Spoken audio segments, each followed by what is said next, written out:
திருமணம் குறித்த தகராறில் அண்ணனை கொலை செய்து புதைத்த தம்பியை கைது செய்திருக்கிறார்கள் போலீசார். அது என்ன திருமண வில்லங்கம்? பார்ப்போம் இந்த செய்தி தொகுப்பில்.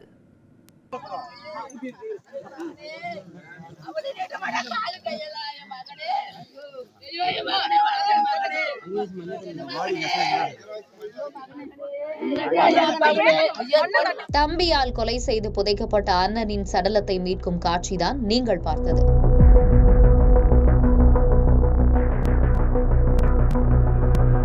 தர்மபுரி மாவட்டம் காரிமங்கலம் அடுத்த சாவடியூர் கிராமத்தை சேர்ந்தவர் 38 வயது மோகன். கூலி தொழிலாளியான மோகனுக்கு இன்னும் திருமணமாகவில்லை. இவரது உடன் பிறந்த தம்பி 35 வயது ரகுவுக்கு திருமணமாகி தீபா என்ற மனைவியும் குழந்தைகளும் உள்ளனர். ரகு குடும்பத்துடன் மனைவி வீட்டில் வசித்து வந்துள்ளார். தினமும் இரவில் அண்ணனும் தம்பியும் ஒன்றாக மது அருந்துவது வழக்கமா? இந்த நிலையில் வழக்கம் போல சாவடியூர் வீட்டின் அருகே சகோதரர்கள் இருவரும் ஒன்றாக மது அருந்தியுள்ளனர். அதன் பின்னர் தனது வீட்டுக்கு சென்ற ரகு சோகமாக இருந்துள்ளார். அவரது மனைவி தீபா கணவரிடம் இது குறித்து விசாரித்த போது அண்ணன் மோகனை கொலை செய்து புதைத்ததாக ரகு கூற அதிர்ச்சி அடைந்திருக்கிறார். இது குறித்து மனைவி காரிமங்கலம் போலீசுக்கு தகவல் அளித்துள்ளார். உடனடியாக அங்கு வந்த போலீசார் புதைக்கப்பட்டிருந்த மோகனின் சடலத்தை மீட்டு உடற்கூறாய்வுக்காக தர்மபுரி அரசு மருத்துவக் கல்லூரி மருத்துவமனைக்கு அனுப்பி வைத்தனர்.